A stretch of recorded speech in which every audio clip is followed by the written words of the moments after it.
The Nikki Glaser Podcast. The Nikki Glaser Podcast. Here's Nikki. Hello, here I am. Welcome to the show. It's the Nikki Glaser Podcast. Making my volumes all right. So lately I've been feeling like I look like a cucumber and I can't get over it. Like right now, if you guys look on the YouTube, whenever I have straight long hair and it falls in front, my head doesn't have enough of I have extra weight on right now and it really gets jowly and I feel like around my head and then down cucumber. Kerstin is laughing right now. She's listening to this podcast. I know for a fact because one time in high school I said I looked like a cucumber and she laughed in such a way that you know it's real. You know, when you say something, that's how I always test if something is off with me, I'll say the truest thing. And Kerstin's always the one that I can see through it. I'll be like, I look like an anemic ghost. And she'll be like, no, you don't. She will start, I can see right through it. So if I just can't stop looking like a cucumber.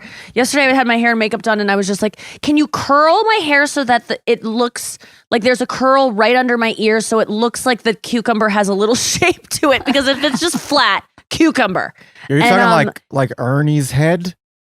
Like Veggie Tales. Oh, like Veggie Tales. It's just, okay, it's just look, if you did my silhouette with my hair, yeah. Yes, but it has the girth of a cucumber, not a hot dog. You know, it could be a hot dog. Okay. But I just feel more like a. Do you guys ever have that where you look like Anya? I know you've been having the teeth thing in the mirror, where every time you look in the mirror you see something. Do you guys have anything where you're like, God damn it, I look like there's some object or animal you feel like you look like?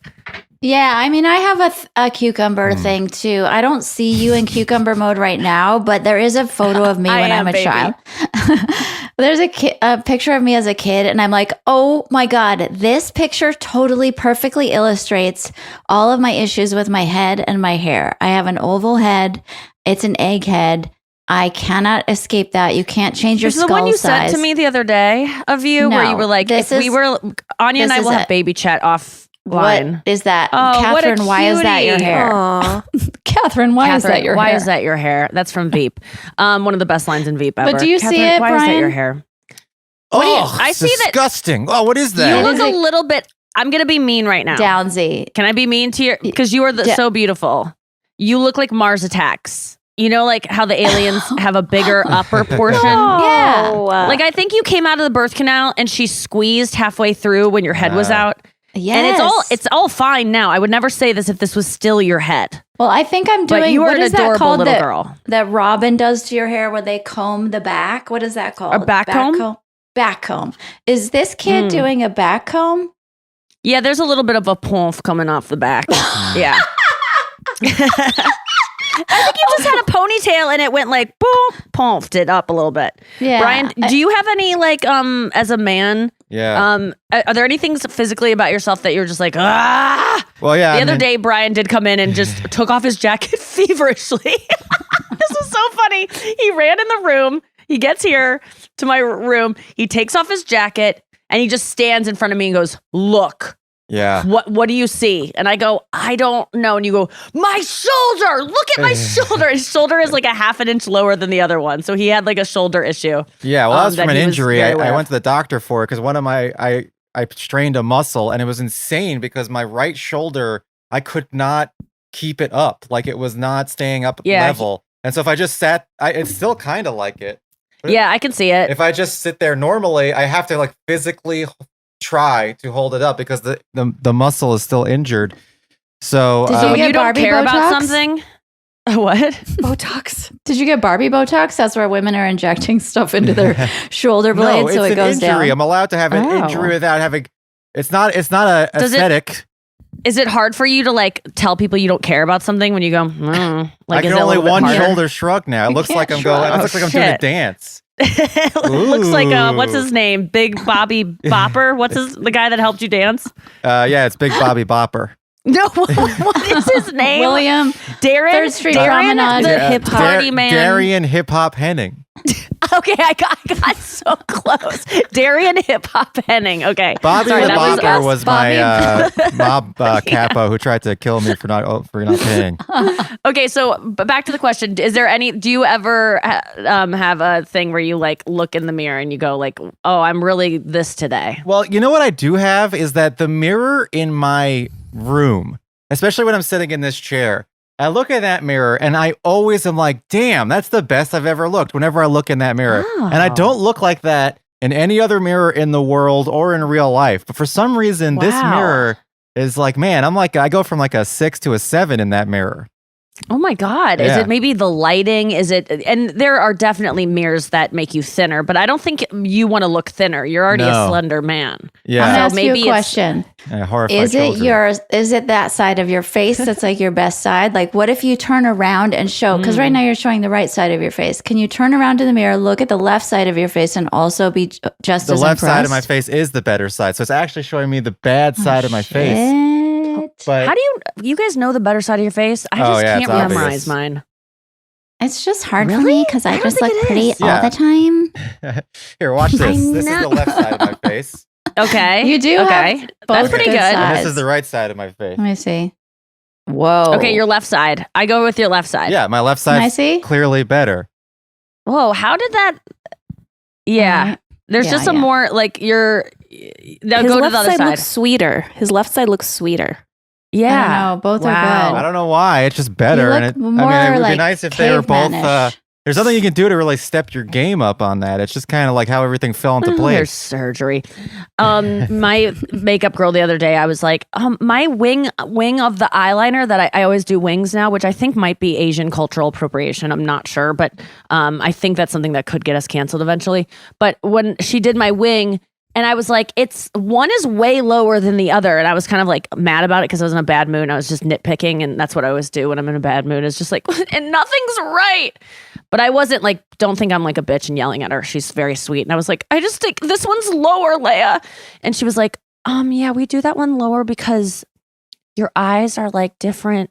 They like, one is, on camera, it looks like it's the same. But I have been doing one different because your eyes are different. And I'm like, oh, that's the side of my face I sleep on. She brings the other one up.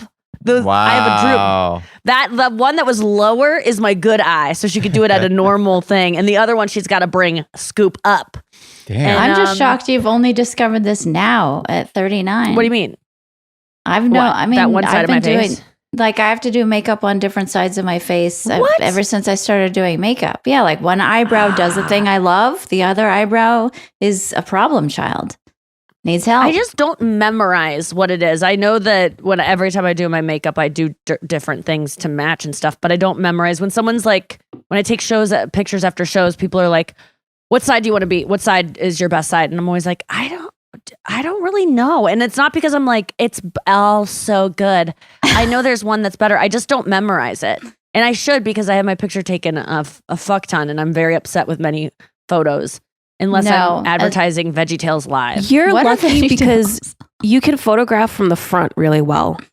I feel like not a lot of people have that. You kind of have to like shift to the side to look a little bit better. But you actually take a really nice photo straight on. yeah. Okay. As someone who's seen mugshots, multiple licenses. sides. Killing it. Seen I have had really good license pictures, I have to say. Really? I'm proud of them. Yeah, where I've been like, damn, that was a good day. Like all of them have been, well, in fact, one time I used my license as my like, back in the day, you had to have like business cards in comedy. Brian, you remember that? What? Were you around? There was like, you had to make business, for some reason, everyone was making business cards in like 2009, 10, Oh yeah, no, I had a 11? business card. Anya, you probably had it in music.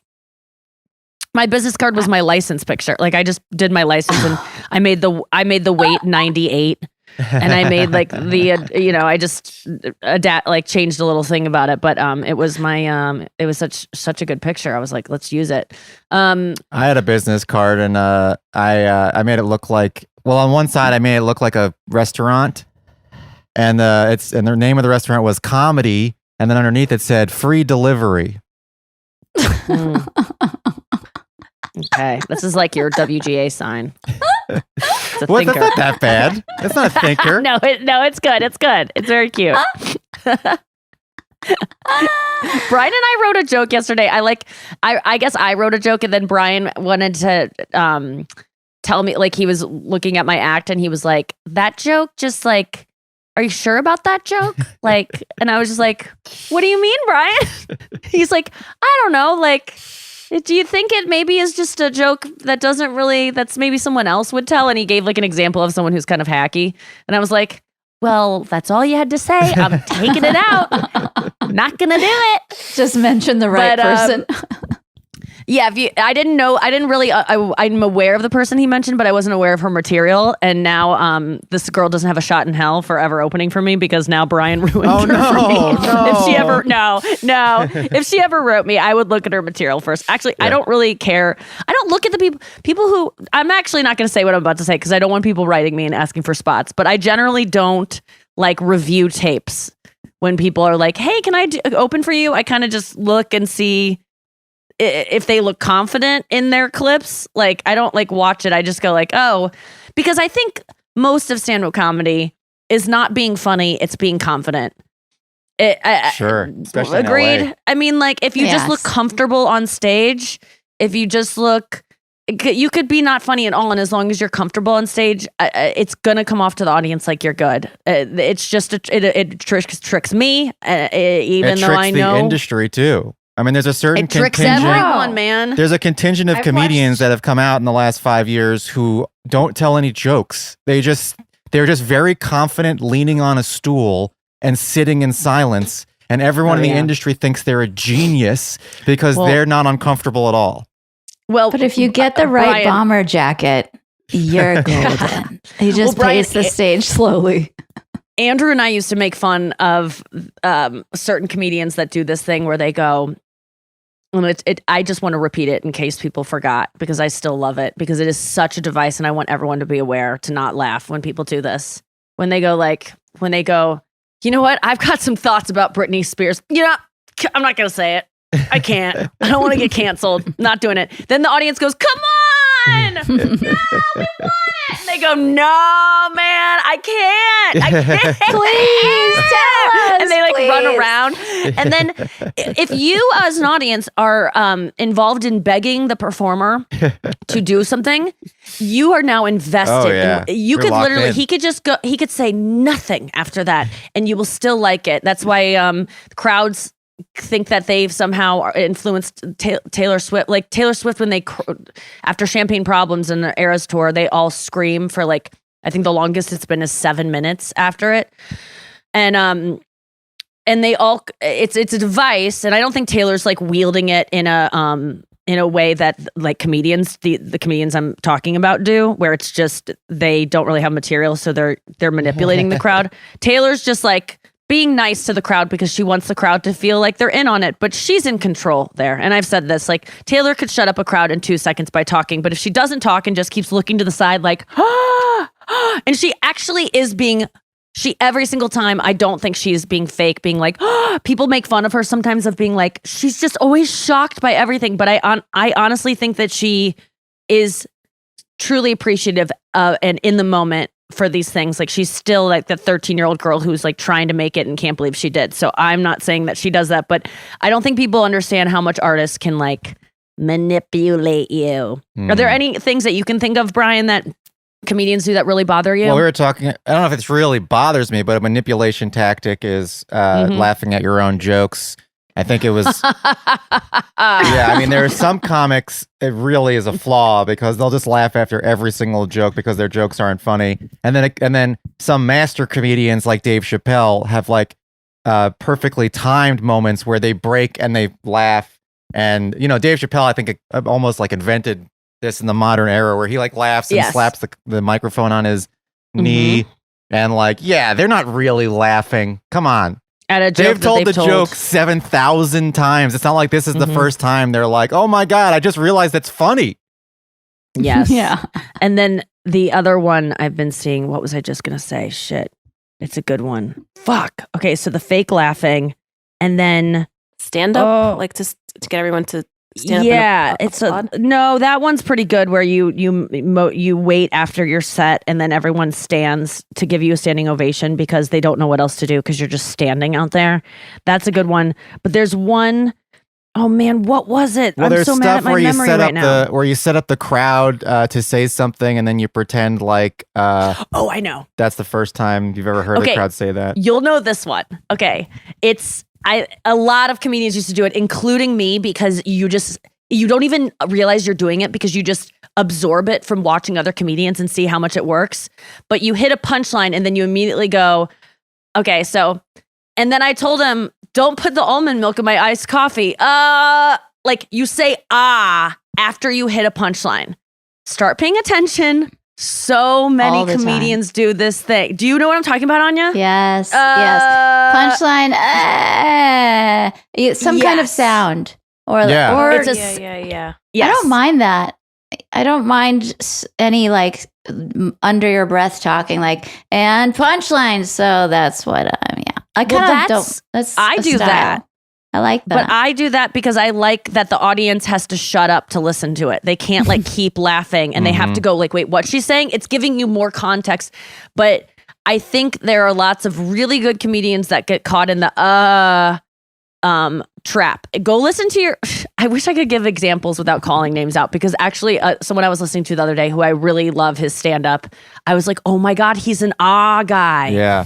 And it's a cue. It tells the audience it's time to laugh right now. It tells you the joke is over. Well, it also simulates like you're speaking off the cuff. Like you're just thinking of these things and you're in a flow state. So it's like if you just went, here's my punchline, and then waited, it sounds less natural than here's my punchline, because then it feels like you're having a conversation. But after a while, it's Pavlov's dogs and they hear and they start salivating. And so they just know that's the cue. Laugh, laugh. And this whole podcast has just turned into talking shit, but like not revealing who. I love this stuff. This is interesting to me. And people could come at me for so many things I do. I'm sure that I mean, I'm never intentionally doing something to be like, I can say that truly about myself. I never try to get attention for something I don't deserve. Ever. That's the only virtuous thing about me, besides me saving animals all the time, including a bee this morning. Oh, another bee. The only things that I can trust myself about, where I'm like, I'm never cringy, and I'm never like, I'll pat myself on the back. Is I will never. That's why I don't look at audience members in the eyes because they will be forced to laugh, and I don't want them to ever laugh. I don't want anyone to do anything that they don't want to do. Oh yeah, ever. Because it's manipulative. I only recently learned that works. That if you look an audience member in the eye, you like kind of activate them for a section of your act. Yeah, because they get nervous and because they don't want you to go, what are you frowning about? Yeah. Are you having fun? Tell your face. So they go, and they just laugh. And they don't even know what they're laughing at. It's like an insane thing that happens when you look at them. And it makes me so uncomfortable. Well, I also, when I look someone in the eyes in the audience, I also pull out a knife. And they laugh nervously too. It's a little I did save a bee this morning. I saw a bee struggling on the sidewalk, just like kind of like, I don't know, he had a rough night and he was walking home early in the morning, walk of shame. And he was on the sidewalk. He was going to get trampled on. He just looked lethargic. And I read somewhere that if you get a spoon and put water and sugar in it, then they will regenerate. Like they're just about to die because there's no flowers for them or whatever. And bees, we have to save them as much as possible. But the true thing is, get honey or agave. And these make bees, it organic. I went over. It's weird that they like eat honey, even though they make it. Wait, hold on. No, they aren't honey. I was gonna say they're cannibalistic, but the bees aren't honey. Isn't it their vomit? Maybe, yeah. So I went in to the coffee shop that was like a couple feet from where I saw the almost dead bee. And I was like, can I get some honey? And they're like, we have agave. I was like, is that like fake sugar? And they're like, no, I don't think so. So these bees, if you put a little bit of agave on the sidewalk, it immediately was like, and it saw it and went over and it was like, and it was like sipping it up and I could see it like regenerating back to life. And then it was able to fly away and it was truly going to die there on the sidewalk. It was like not doing anything. It was just, so I like saved a bee today. I saved a bee the other day from the hurricane. It slept in my apartment for the night. or in my hotel room. I put it in a jar. I put a leaf in there, some honey, and I had a bee for the night. And then he flew away in the morning. I do put them on my hand and let them fly away. They're not going to sting you if you're gentle. They would never do that.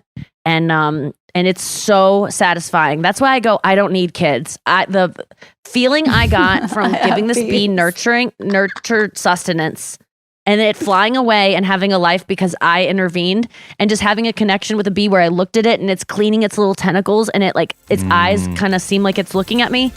I don't need kids. I just can't. That is enough for me. I'm like full today. Aww, and that's your love tank is why full. I don't. Yeah, like that's all I need. I just need to keep myself around animals and I won't need kids. Okay, we're going to go to break and we'll be back after this. Over the weekend, Kerstin went to go visit our alma mater, Lawrence, Kansas, where I'm going to be actually coming up on my tour. My tour that is kicking off in Chicago on September 15th at Chicago Theater, Peoria on the 16th. And then after that, I don't know where. It's like going so many places. Anya will be there. New merch will be there. That Anya and Such Matt cool had new designed. merch. It's so cool. Yeah, what it's does going to it be a say? good shirt. And Can it you says say? Nikki Glaser World Tour. Oh. And it's like a skull with a microphone, but it looks like there's a noose on it too. Like it's pretty like badass. barbed It's wire on a microphone. cucumber. Do a It cucumber should be shirt. a cucumber. Oh my God. Please do not bring cucumbers to me on tour. I don't want any reference to it. It really triggers me. I hate looking like a cucumber. I just feel like a clay cucumber with holes poked in it when some days. The clay part makes me laugh so hard. I just look clay sometimes where it's like there's nothing on my face except holes that someone like rubbed clay in some rocks. Okay. So October 29th, Kerstin went to Lawrence, our Kansas. school. What is it?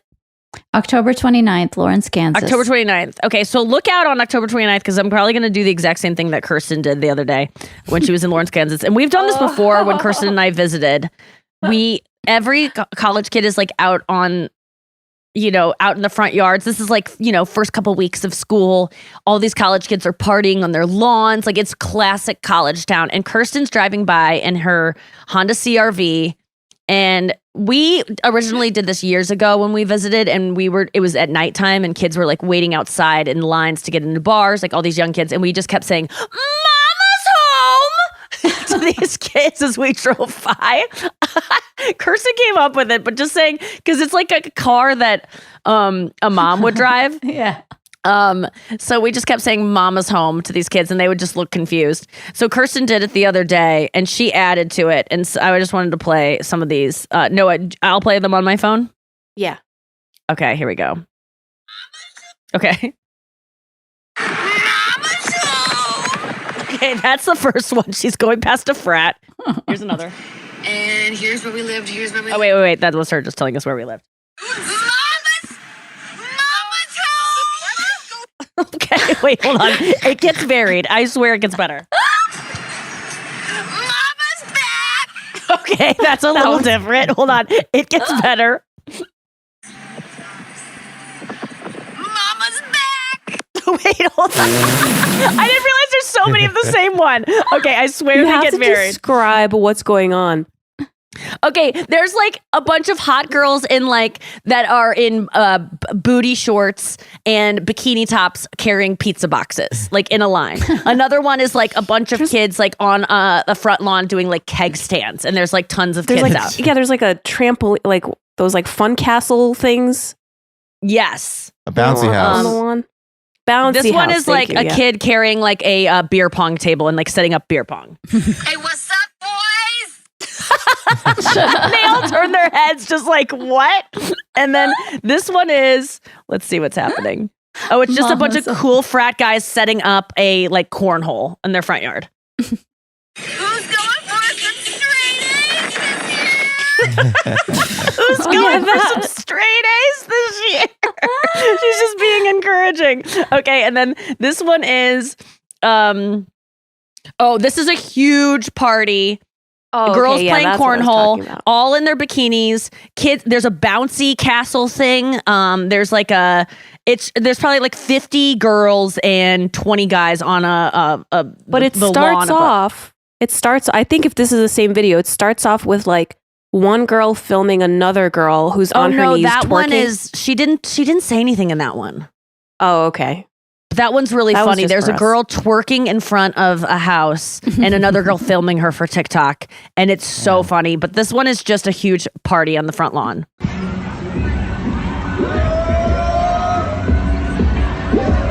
Stay safe tonight. Just make good choices. Don't drink and drive. Just get great straight A's. Be yourselves. Be yourselves. So if you guys want to start this trend, if you live in a college area, when there's kids out front and like cool kids having a party, if you want to tell them to get straight A's, tell them mama's home, daddy's home, be yourselves, don't do drugs. I think it's just a really good trend and we should start it where we just, it's a drive-by screaming of encouraging things for these college kids. Study hard. Form Get solid good sleep. friendships. Don't Form let the solid- patriarchy take you down. Wow, Alice, this girl's like, look at this video of this girl fully twerking. Wait, Noah, do you have it? Because I don't think I saved that one. Be yourselves is a really good one. I mean, I remember I was walking past this event and there was like a college orientation happening for USC.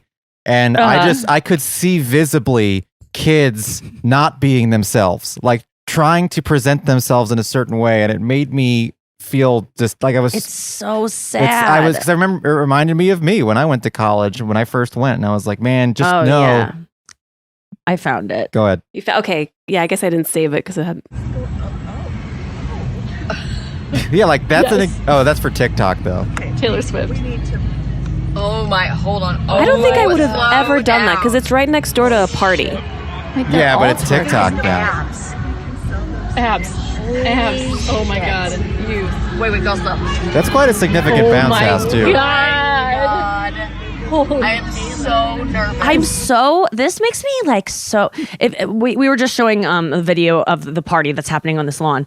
It makes me so nostalgic. Like, I know that a lot of us are probably like, Brian, you're just saying it gives you anxiety. It reminds you of like a time in your life you didn't know who you were and you were just struggling to find an identity. I am so jealous. I want to go back, and maybe I want to go back because I know who I am now and I want to do that. Yeah. But like, man, I get so jealous of college kids that I almost like can't even watch those videos. It really affects me. I get sad. There was one message in girls chat from Kerstin though. She's like, I bet all those kids are like riddled with anxiety. They're at that party, but they don't know how to act, because they all have to like make first impressions and stuff. And I think that's probably it. They're not having a good time. I think they're having a good time. I mean, I think they are. There's They're a lack drunk of, and they're like hanging out. they got their Yeah, whole they're having lives ahead of fun. them. They're so excited right now. Perhaps there's anxiety and they're going to do embarrassing things like when I rode a keg down a river or when I had weird friends. Yeah, when you'll do stuff like that, but you're not necessarily having a bad time. You're just like, I had the best time. I loved going to these parties and I liked the anxiety that went along with it, like getting dressed up and like, where are we going to go tonight? And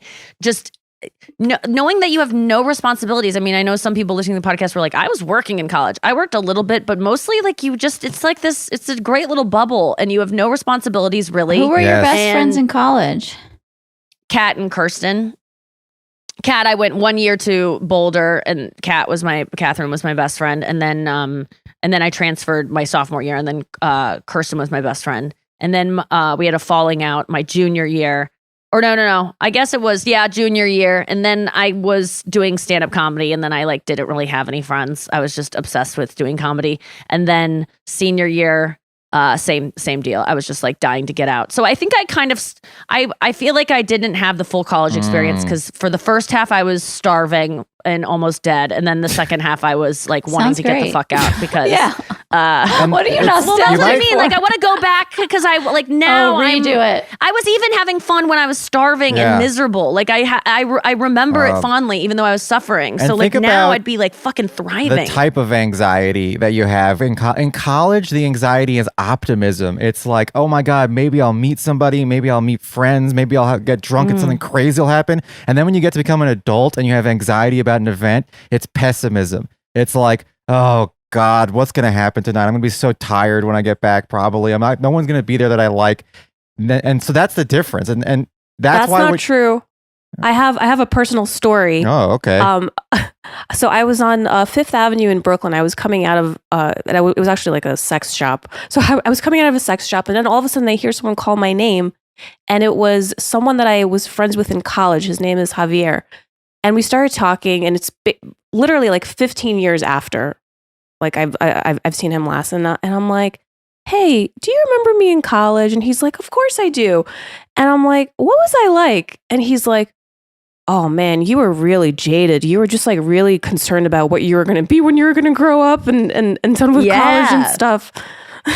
Well, that's what I'm saying is like, I guess I want to go back now that I know it wasn't that big of a deal. I mean, this is all kind of retrospective, like that's true. hindsight's 2020, where it's like, I just know that what college is now, and I think I understand it more, and I think we should let college students know, like, it's not that big of a deal. Have fun. This is the last time of your life you can have fun without the burden of rent, and, you know, I'm just talking to people whose parents are paying for everything. Which I had the privilege of my parents paying for my college tuition. So I know that is that's true across the board, though. Apply that to every age. I'm sure if there was someone 10, 15 years older than you looking back at your age, they would say, none of it matters. You need to be chill. Know. Yeah. No, that's not true. They go, freeze your eggs. You're going to want to enjoy it. That's what they say. Older women are constantly like, oh, dude. Like, and I have this new thing where I talk about on stage, you know, like, you know, every comedian talks about like their age on stage and like what they're going through at that age. And for most women, it's like complaining about like, I'm getting older. And most men too. Like, I think after 28, people are like, I'm old. And that's like the comedian's whole, like half their act is like, this is what it's like at this age. And I just recently started doing this thing on stage where I'm like, I'm not going to say I'm old because there's fucking old people here. And it's really rude when someone younger than you says they're old. It's just like, no one wants to fucking hear it. Shut the hell up. Every 20-something-year-old, don't ever say you're old. There's someone within earshot who is elderly and they don't appreciate it. And so like, I tell myself that stuff all the time. Like I think now I look at my life and I'm like, it's so good right now. Like I talked to my psychiatrist yesterday about like my meds and adjusting them. And I was like, my life is perfect. Can we just keep it this way? Like, how do I enjoy my perfect life? Nothing is wrong with my life. I'm miserable a lot of times, but my life, if you write out all the details, is 100% perfect. There's nothing more I want. There really isn't. I mean, I'd like to not have suicidal thoughts as often, but on the outside, my life is truly great. And I try to remember that sometimes. This morning, I just didn't want to get out of bed. So I started going through a list of, I'm grateful for my tongue. I'm grateful for my teeth. I'm grateful for my nose. I'm grateful for my eyes. I'm grateful for my hair. Like I was saying all those things because I really didn't want to get out of bed. But I think that, yeah, I try to know that right now bitching about my age is stupid because tomorrow I'm going to be older and it's not getting any better. It's not getting any better. I want to come up with like until I get a brow lift. I think it's now I have to come up with something that Anya says that's not true too. So far I said something that Noah vehemently said wasn't true, and then I said something that Nikki vehemently said wasn't true. You know, I also think that like music is like, there's no emotion. Great. There's no emotion behind music. I think mostly it's like a formula for, computers. I don't think anyone really even emotes when they're making songs. Anya, set him straight. I completely disagree. Wait, I didn't even hear you vehemently disagree with Noah. I heard you disagree. Did you disagree with the cucumber? No, I vehemently disagreed with Brian on the whole college thing. Noah said that's not true, and then she had an example, and then Nikki said that's not true, and then she had an example. Sorry, every time I speak, someone says that's not true. That's not true. I still think the things I said are true. Every time. Yeah. No, I still think the things I said were true. You know what? Actually, today, here's what happened today so far in the pod.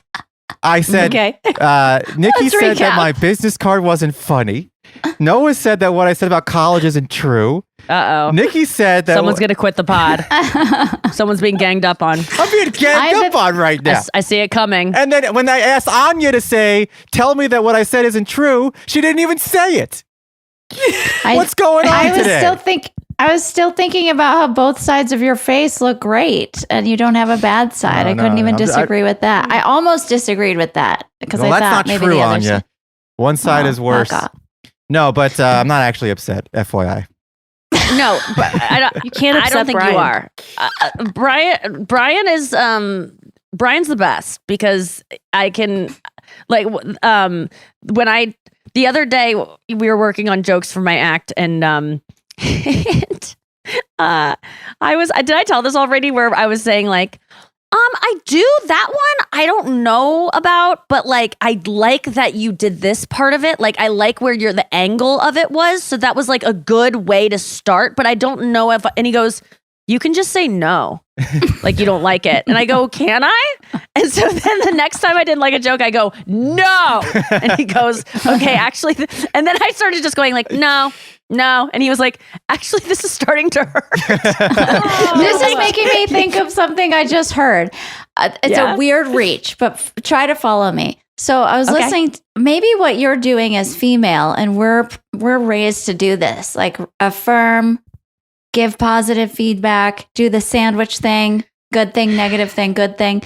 But I was just listening to this podcast, a snippet, and I might send a snippet on the girls chat, which Nikki often does, and it's done so well, just a short little snippet. But this man was talking about how, the number one cause of suicide, or the number one cause of death among men is suicide, our favorite topic on this podcast. And 82% of men who commit suicide are in therapy. But the majority of therapists are women. This is not a slag toward women, but he was saying that what kind of therapy works for women a lot, which is affirming your feelings, reflecting your feelings back to you, and letting you know that your feelings are valid, doesn't often work for men, in particular, men who are potentially suicidal. They need action. Like, yes, your feelings are valid, but like these guys are bottoming out in their lives in a huge way. They need like, get up, wash your hands, That's what wash your I hair. need. Oh, yeah. Yeah. It was really that's interesting. the biggest problem I have with therapists is this like, that sounds really hard. Okay.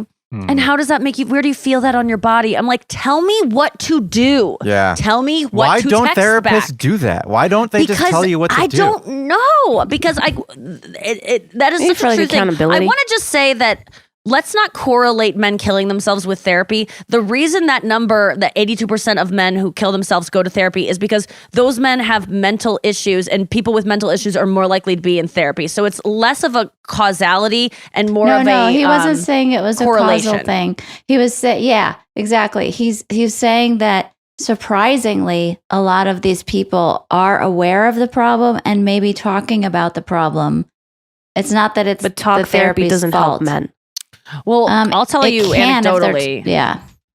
My lover is started to go see someone and he has just said, I don't know, I can't tell you like what in terms of like what I'm getting out of it from the person I'm talking to, but just talking about these things that I don't want to burden you with or really anyone in my life has been extremely helpful. So just saying them. And I think that's what he's getting out of it so far. I really like that, but I think you're right. And I consider myself fairly masculine energy in most ways, other than my pussy, and even that looks masculine some days. Things are changing. And wait a second, I just have to share that Chris and I got into a little bit of a debate the other day about trans, if it's okay for trans women that have not had the surgery to be in women's locker rooms.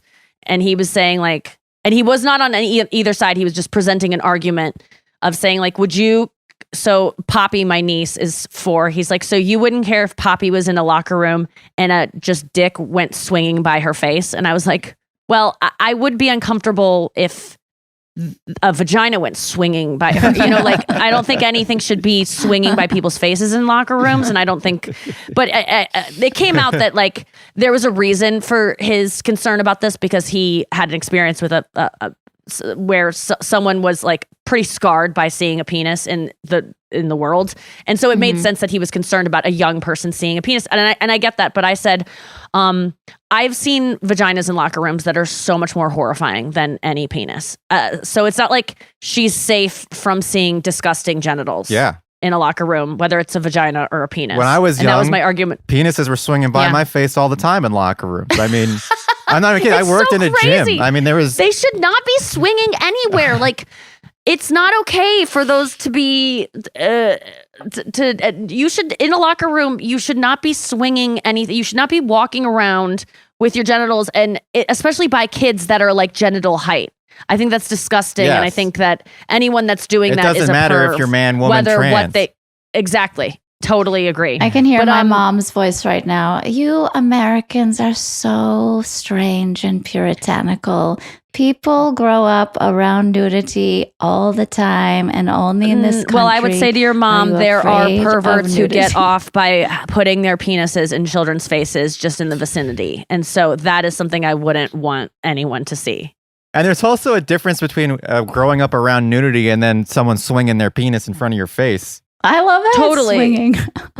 No, but they're like swinging it like they're in Chicago the musical. Totally get off. One of There's my at best least friends. one person listening to this who's like has a boner right now thinking about like some sick fuck. Like this is why do you think guys expose themselves to people in the street? They get off from it. This is a thing. It's not like genitals are just natural and we should all have them out all the time. Like I could totally be a nudist. I don't really have a problem with people seeing my genitalia if it's in a non-sexual way. Yes. Like I just don't, the sound guy the other day definitely saw my nipple and I'm sure he was like maybe excited by that, but because I wasn't doing it in a sexual way, I just didn't care.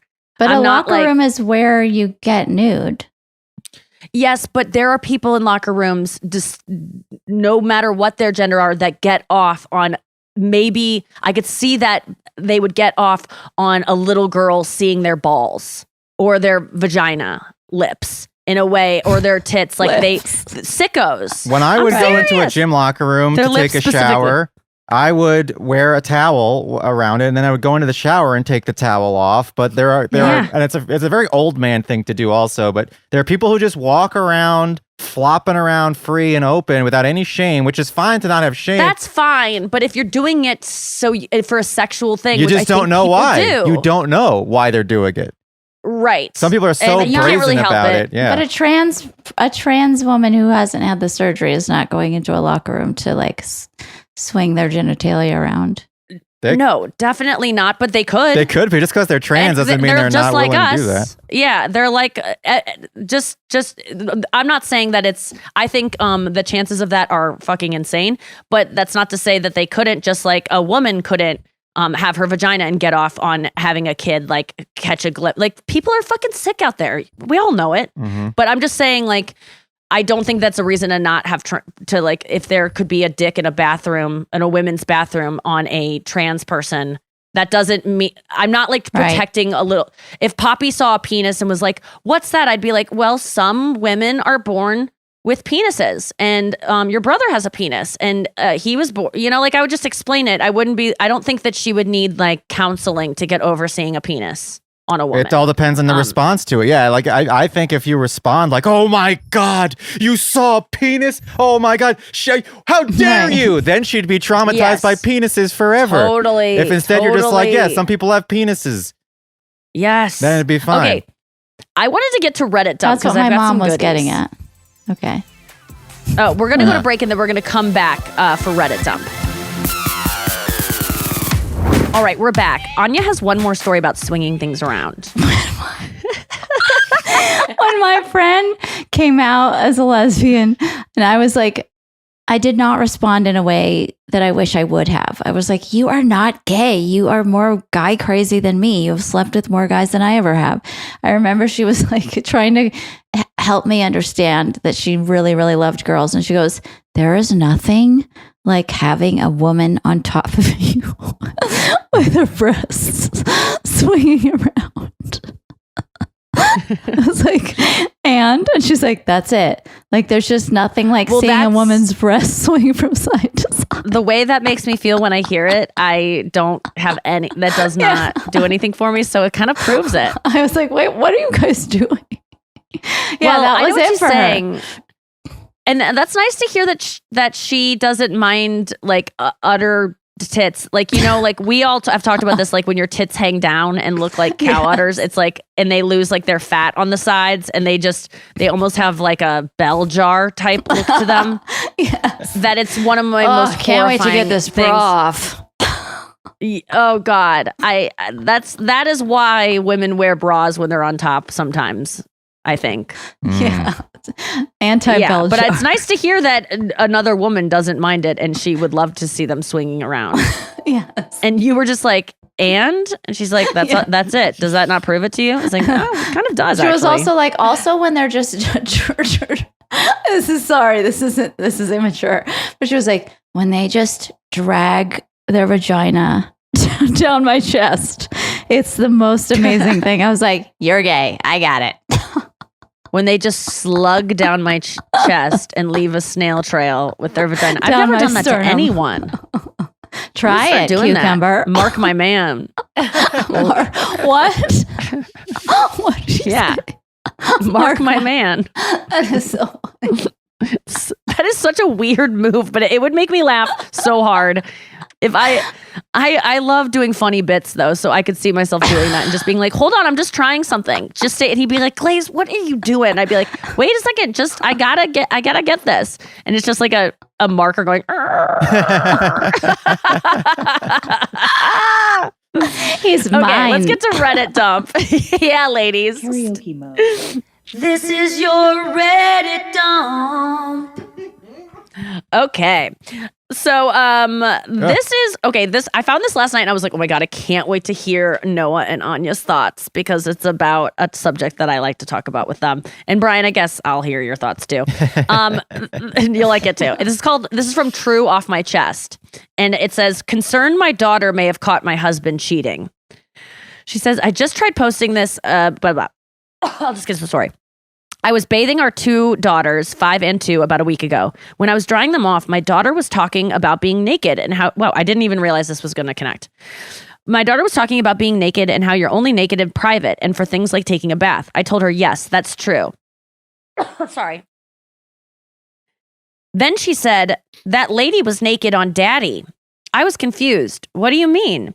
Daddy and that lady were naked there. She pointed to our bed. What the fuck? Oh, no. I asked her who the lady was and she shrugged like she obviously didn't know. I can't think of what possible scenario she could have seen that could have been misconstrued as a naked woman on my husband. My mind was kind of blown and I can't stop thinking about what she claims she saw. He's on his phone a lot, always texting people. I haven't asked him why.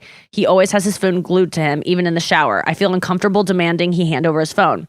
He gets up very early to go to the gym now. Going to the gym isn't new for him, but he used to go after work. Now sometimes he goes before work and after work.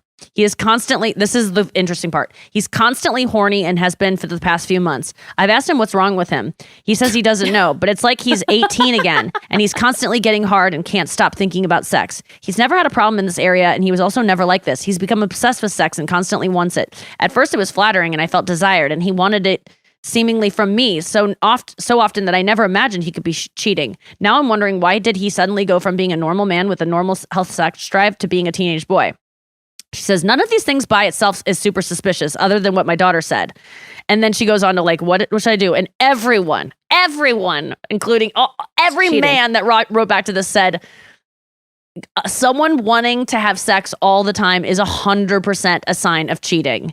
When you get sex, your sex drive goes up. And so the more you get it, the more you want it. So she was thinking, he wants sex all the time. So why would he be cheating if I'm having sex with him like twice a day? That actually is a sign of someone being This cheating. is what Esther Perel talks about. Like when people cheat, it actually makes them like sort of like not a better partner, but like it ignites them for their actual partner. And just like, you know, going off and cheating. And it's not just the sex part of it. It's probably like the pursuit and, you know, feeling like someone's attracted to you and like the whole thing. And then he comes home and he's still horny for his wife. Yep. And there was a great advice given to this woman. What? There's a site you can go on that can send anonymously a text to you saying, you've been exposed to an STD, get a test. And it gives you a link to go get a test. And if he got that text and doesn't share that with her and says, I just got this fucking text, did you get this? Then he's taking care of it on his own. And that's probably a thing. Like if you're a man who, or that if he doesn't go, babe, I just got this weird STD text. What the fuck is this? Like someone who's not cheating is not going to go, I have an STD from college, 10 years. Like if you've been married for 10 years or whatever, you don't have an STD. Is this a site that's set up to trap people? No, I think it's just a device that's like someone came up with a site to give to people that like may be ashamed that they gave someone an STD or something and just warns them. Okay. And this person came up with that idea. She has what her kid said. I think that's like strong enough to have a conversation about it. Well, everyone's telling her no, install cameras. You have to get full proof. Like don't accuse your husband of cheating until you can get proof, because he can delete everything, get everything cleaned up, and then you look crazy and you can't get the money that you need in the divorce. And you can't everyone's telling her install cameras, go away for the weekend and get it on camera. If you're a true master cheater, then you will respond to that text in the right way. And you imagine if you were cheating, you get that STD test, and then you go to your wife and you say, "What the fuck is this? Can you believe this? Wait, are you cheating on me?" This guy's not a master. That's the ultimate He's fucking in front of his kids. Gaslighting. Yeah, I mean, can you imagine this guy having sex in front of his 5-year-old with another woman? He's swinging thinking, his dick she around. probably won't remember. Also, Disgusting. as I do agree that having sex can ignite your sex drive and you can want more sex. But as somebody who was involved with somebody that was cheating and lying about it, the opposite is also true. There's so much shame associated sometimes with what they're doing, especially if they're a sex addict, that they can also be completely like impotent and like not know what's going on. And that can happen out of the blue because it's catching up to them. They're getting guilty. They're feeling trapped, et cetera, et cetera. Yeah, I just think that most people would think, no, he has sex with me all the time. He can't be cheating. And I just don't. That was the first I had ever heard of people going like, no. That's actually a heightened sex drive out of nowhere is actually a sign that something could be awry. Also, the advice that they're giving her is like presuming that she would want to get divorced. Like, does she want to break up with him if he's cheating on her, or is it something that's repairable?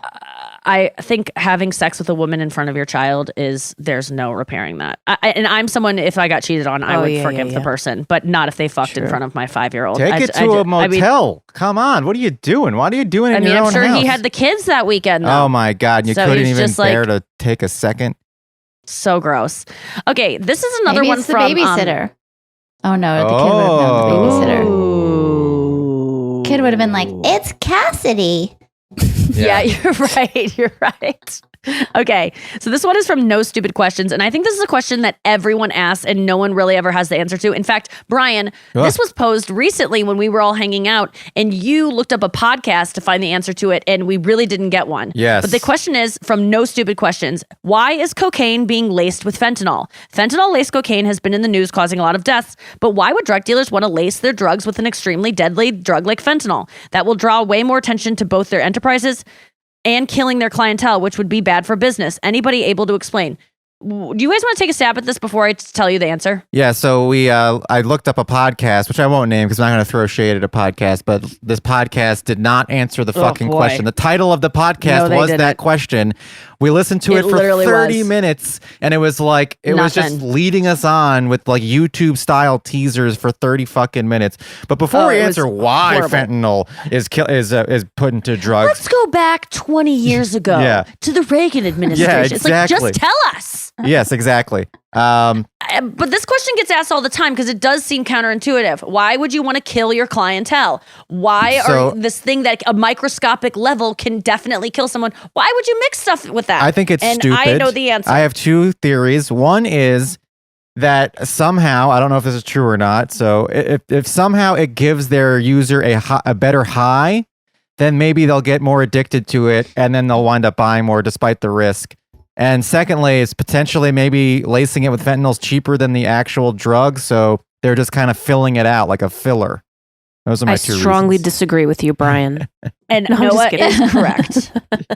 I'll you're start by right. saying this. Someone commented, and these are all just commenters. So if you know better than this, please let us know. But this all seemed to make sense to me for the first time.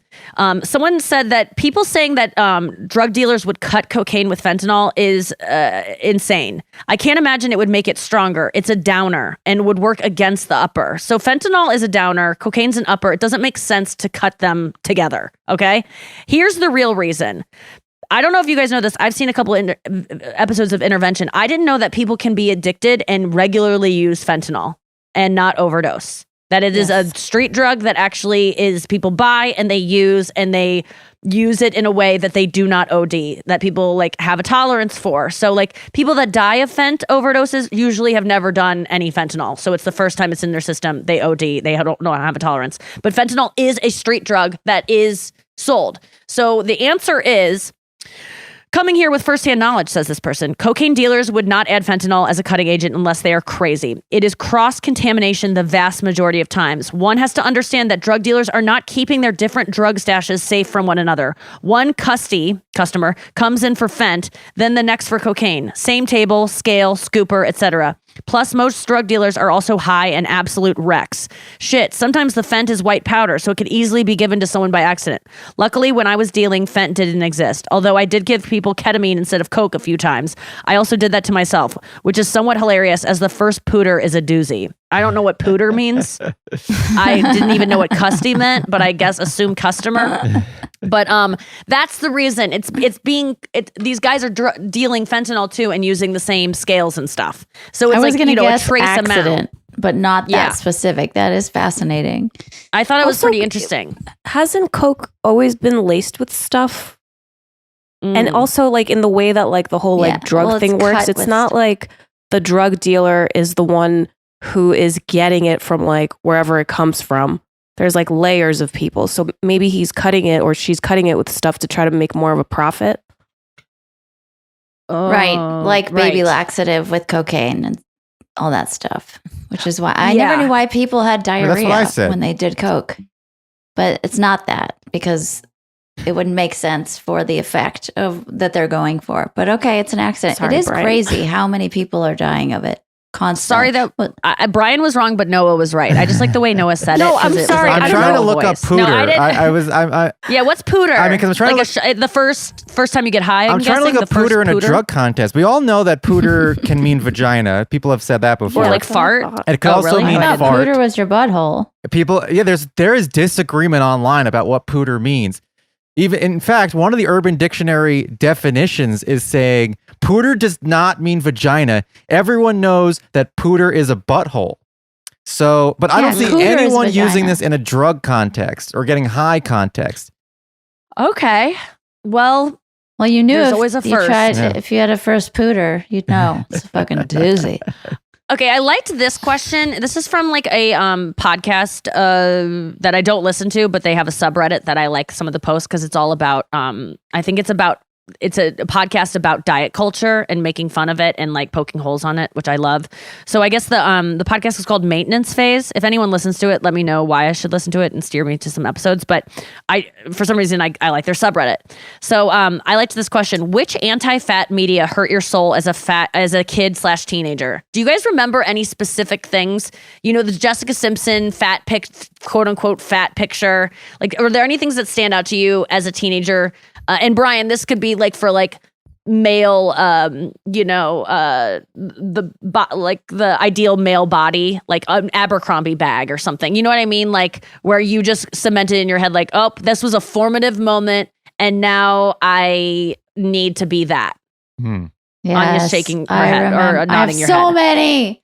I remember opening the Victoria's Secret catalog, and I was with China, and we were probably sophomores, and we're looking at the Victoria's Secret catalog, and there was French Soise. I forget her name. She's a famous model. She had like a cool angular jaw, and she was just beautiful. And oddly, in some tiny way, I looked a little bit like her. She looked a little Slavic. She had like kind of droopy eyes like I do, and she had a curvier body like I did. China was very skinny and wiry, and as she was developing, her body was more like something Stephanie Seymour looked like. So Stephanie Seymour, if you don't know, was a Victoria's Secret model, huge breasts and just ripped, just skinny and ripped.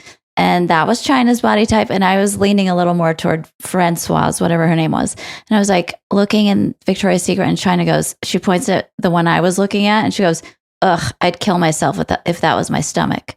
And I was like, if what was your stomach? And it was like my stomach was slowly developing into this curvier, but beautiful. And it's a Victoria's Secret model that she'd kill herself. Yeah, She I'd looked like. kill myself if that was my stomach. And I was was just like, guessing that she knew that you related to that one and was trying to be mean.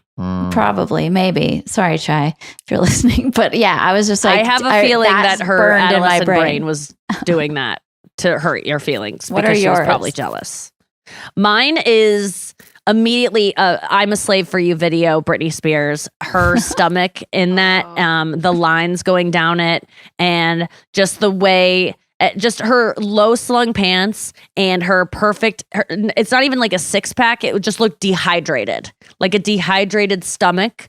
And Britney like pulling it all the way down. I'm not a girl, not yet a woman, her pulling it all the way down. And then that little like, on the back, like, I will never have it. The other day I saw a girl and I was like, oh, I love the way your back and like goes into your butt and it like slopes like this.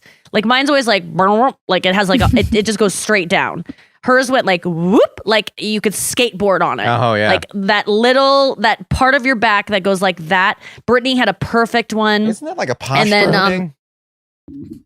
It definitely is. Like I definitely probably have more like calcium buildup because I don't sit properly, and so I don't have that like centaur bum that comes off the back. And then I think Jennifer Aniston, her definitely low slung, low rise jeans with crop tops, and her arms always looking really, really thin. Like but she you always never had had arms a moment that, like, of like joints look giant, and then what do you like mean? someone messaging you. Like these are all things you were doing in your head. You never heard, like, wasn't there a moment where someone or something said something and you're like, oh, I gotta be. See, I was thinking more like things from like pop culture. No, mine were always, no one ever, one time some guy came up to me and said I had dumps like a truck or something, but he was talking about my thighs and he said I had thighs like what? I'm sorry, I did the wrong lyric. He said I had thighs like what? Because I was sitting on something and my thighs were like splayed out. You know, like your thighs look like a puddle of hell when you sit down, and every girl relates to this. And so I remember being like, oh my God, my thighs are like, I have like thick thighs, and I like hated that. But no, I was a pretty thin child. I was a pretty thin girl growing up, so I never worried about like looking. I never felt fat until I was fat, and then I remember just saying I wanted to kill myself, and all my friends being like, Jesus fucking Christ, Nikki, we just want to go to the mall, put on a pair of jeans, and I was like, none of them fit. And I was in my dark room, and I was on my bed screaming, crying, and they were all like, we're just gonna go, and I'm like, go, because none of my fucking stupid Express jeans fit, because I had gained so much weight because I ate 18 bowls of cereal every day after school. But then my most formative, I will say, I was eating so much cereal at this point in my life, and just like eating constantly in high school. And my Aunt Lynn said I would never get a boyfriend, and that she told my parents, you can't let her eat like this. This is disgusting. No one should eat this much. She's never going to get a boyfriend. And I didn't want a boyfriend, so I was like, gobble, gobble. Like, whatever keeps the boys away. Like, I don't want to get a date. Like, I hate boys. They're gross. I was scared of them. Not gross, but I was scared of them. And so I remember that, and but not, it was mainly, I just knew that my body didn't look like the things that everyone said was perfect. And so I deduced from that, like, I don't need someone to tell me I'm fat. I can see it when they go, or, the biggest thing, final thought, I think the biggest thing that every woman notices when she starts to feel like her body isn't enough is that you see someone with a better body than you talking shit about their body. And then you go, okay, well then clearly I'm a fucking trash bag, slop pig. Like, that's what I am. Mine was my mom. She was so much smaller than me, and she would say she was fat.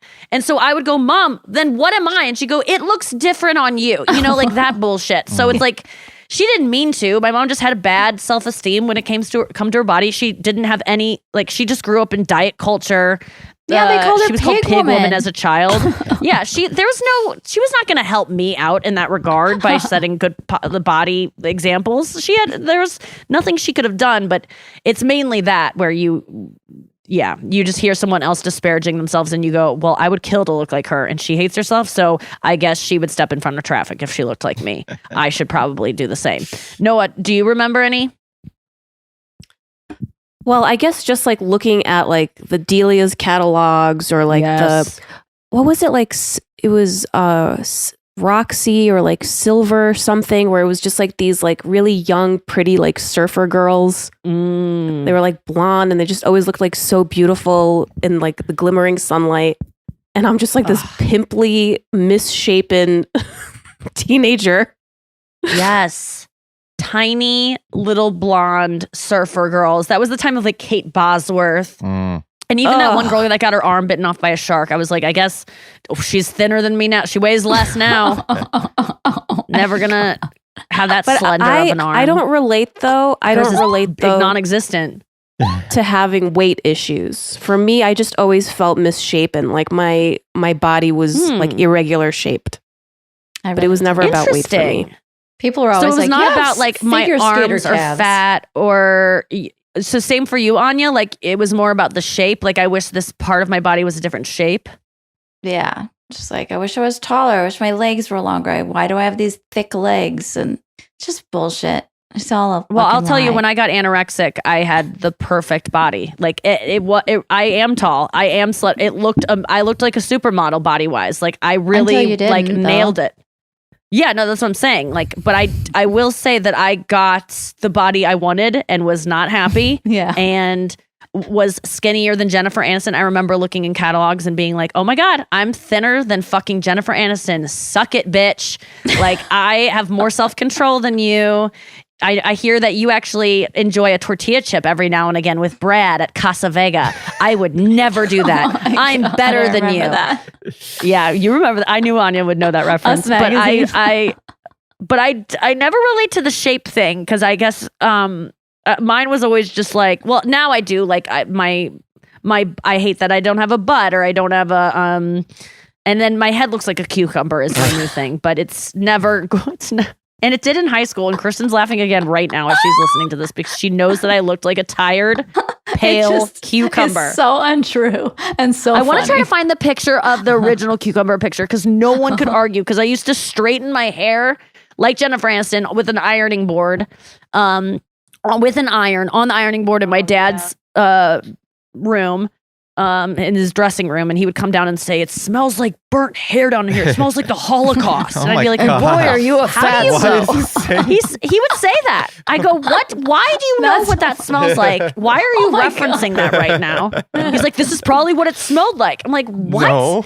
Oh my God. I mean, it kind of probably did. For me, I was like, I wanted my arms to be bigger. I wanted my legs to be bigger.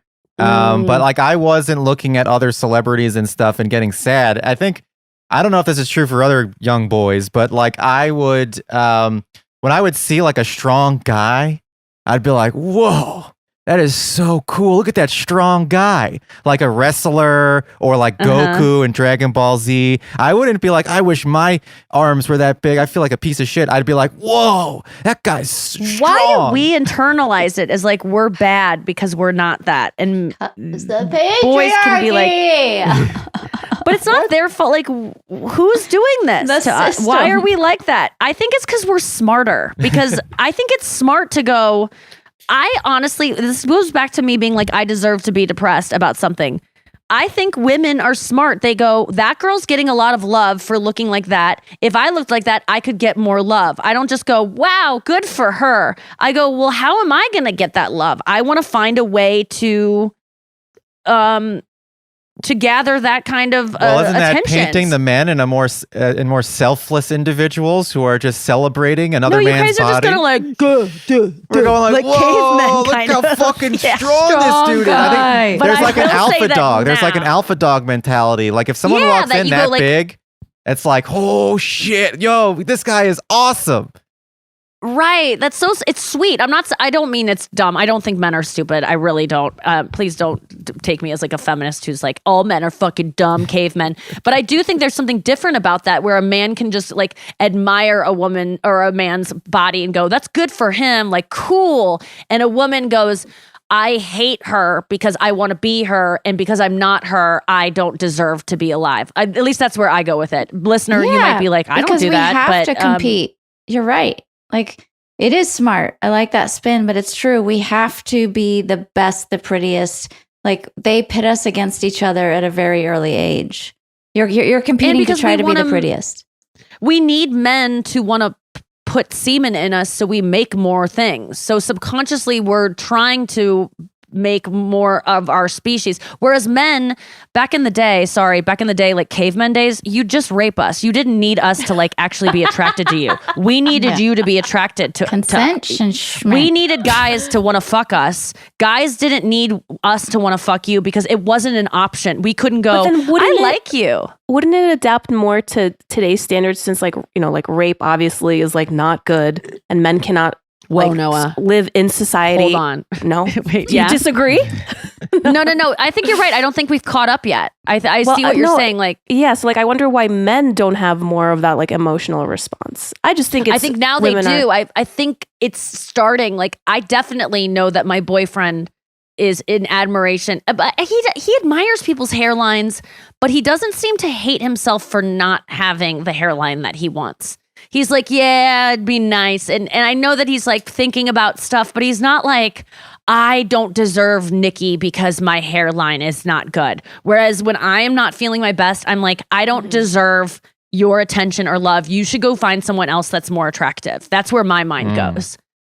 Well, I'm unlovable. Just to defend the cavemen, please. Like they had to worry about their bodies too because they had to be big and strong so that they could rape and then also defend themselves against the other men who would try to stop them from raping the women that they wanted to rape.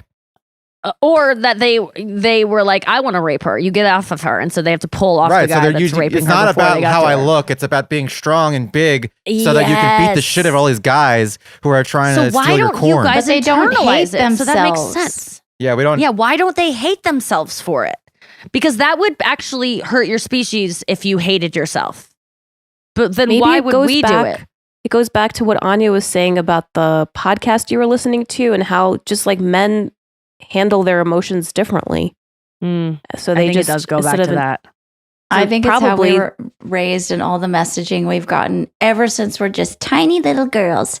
They're telling us, you're going to be a mommy someday. Oh, you're so pretty. Here's a little dolly. Be a mommy to that. And so you're like, okay, I have to do this thing and I have to be pretty and cute and dainty. Men are like have G.I. Joe toys and He-Man and they see muscle-bound things and superheroes. And why don't they They're not allowed to for cry. And that's what they have to triumph over. And we aren't allowed to love ourselves. And that's what we have to triumph over. Yeah, but I have a He-Man. I had a He-Man. You know what though? I had a He-Man. I had wrestlers, all big muscle-bound guys. I had Goku and Gohan from Dragon Ball Z. But then I also had like Luke Skywalker, who was like had no muscles at all. And although he didn't get laid in Star Wars, so maybe that's okay. Neither did He-Man really. Yeah. But I didn't remember He-Man getting laid a lot. Princess Leia. Princess Leia? Yeah, I think every guy wanted to fuck her. Did I want to have sex with Princess Leia? No. Did you want Luke to? No. I mean, once I found out that they were brother and sister, I certainly was like, well, that's not. But wasn't this there guy wanted to fuck his sister the whole trilogy? Wait, they are? I didn't know that either. I thought that was weird. Have you ever seen Star Wars? I know that he's his father or whatever, like Darth is his father, but I didn't know that they were. Yeah, the whole movie, Luke's like, I want to fuck my sister, and then it's like disgusting. He's attracted does he to know his it's his sister? No, well, at first he doesn't know he's his sister, but the whole trilogy, it's like, damn, she's fucking hot. I want to fuck her so bad. And then at the end of the movie, it's like, by the way, I'm your sister, and he's like, oh shit, never mind all those things I said. It's not that weird because I think most men who have a hot sister, if it wasn't their sister, they'd be like, I'm attracted to that girl. If they were like separated at birth, I mean, Yes. The only reason you go, I don't want to fuck this person is because of like the context. If there's no context for brother or sister, of course you want to fuck that person. I think if you think someone's hot for a trilogy, like that's like 5 years. Just hearing some information, you're not going to all of a sudden be like, oh, you're not hot at all anymore. It is funny when you like see someone with a hot sister and you're like, I know you would want to fuck her. Like there's just no way, like based on all the women you're attracted to, there's just no way you wouldn't want to fuck that person that looks like all the girls that you go for. Yeah. There's just no way. So you're busted. You're busted. I want to fuck my sister. If I was a boy, I would 100% go, my sister's fuckable. I would not deny it. My sister is fuckable. She's very hot. I even say my dad is a very attractive man. If he was a single man and I'd be like, oh, that guy's a handsome guy. I don't want to fuck my dad. But like, I can acknowledge when someone is fuckable to other people without being like, I want to. Yeah. Yeah, well then if you go into it knowing that it's a family member and you can just acknowledge that they're an attractive person, but you didn't have those years of being like, I want to fuck this person. Oh yeah, that would be hard. It'd be hard to switch. It would take at least a few scenes. Biochemically, instead in Star Wars, it was like, supposedly, and he like, cuts his own dick off, basically. it's supposed to make Never you want to uses it again vomit for if the you rest get of the around their series. pheromones. Oh yeah, that's true. Like if someone's pheromones make you go like, oh God, their body smells. I always think like, oh, that means we're probably related or something. Or our baby would have like an arm coming out of its head. And so that's my body being like, don't fuck this person. Oh, You have yeah. 2 chromosomes that would match. Speaking of chromosomes, I have been listening to podcasts about Down syndrome people. I'm obsessed. I've learned so much about them. And I want to talk about it more. And if you are the parent of a Down syndrome kid, I really want to know what your experience is like. So please write me about that and tell me the hardships and like the good ships, because I kind of am thinking I might someday adopt someone with Down syndrome. I'm kind of love Down syndrome people. And maybe that's me making them like they're a pet or something, but it's not. If I got to choose what kind of kid I want, I think I'd want that kind of kid. I think they're awesome. So, I've listened to this. What is it? Stuff You Should Know podcast about Down syndrome people, and they even say it on that. They're like, by and like, we're not saying all Down syndrome people are like really nice and always in a good mood, but we have yet to meet one in our whole life experience that isn't. So we're not saying that it's all. But please, they're even asking, is there any example of someone with Down syndrome who's like a Karen? You know, like, but maybe there are. I just want examples. So that's my I want people, and if you think that what I'm saying is disgusting and I'm treating them like they're a pet or something, like I'm gonna get one. You can also tell me that, and I'll shut my trap and do better. But okay, so that's it for the podcast this week. Thank you for listening. Come see me on tour. Watch F-Boy Island, October 12th. It comes out on the CW. Go DVR it right now so you don't miss it. And right now it's airing on Thursdays, the second season, so you can just watch some random episodes. It's airing in order, but I think it's like more than halfway through the season at this point on the CW. Everyone has it if you have cable. And season 3 starts October 12th, and my tour starts September 15th. Go check out all the tour dates at nikkiglaser.com. I would love besties in the audience. Thank you so much for listening. Don't be and just save the bees.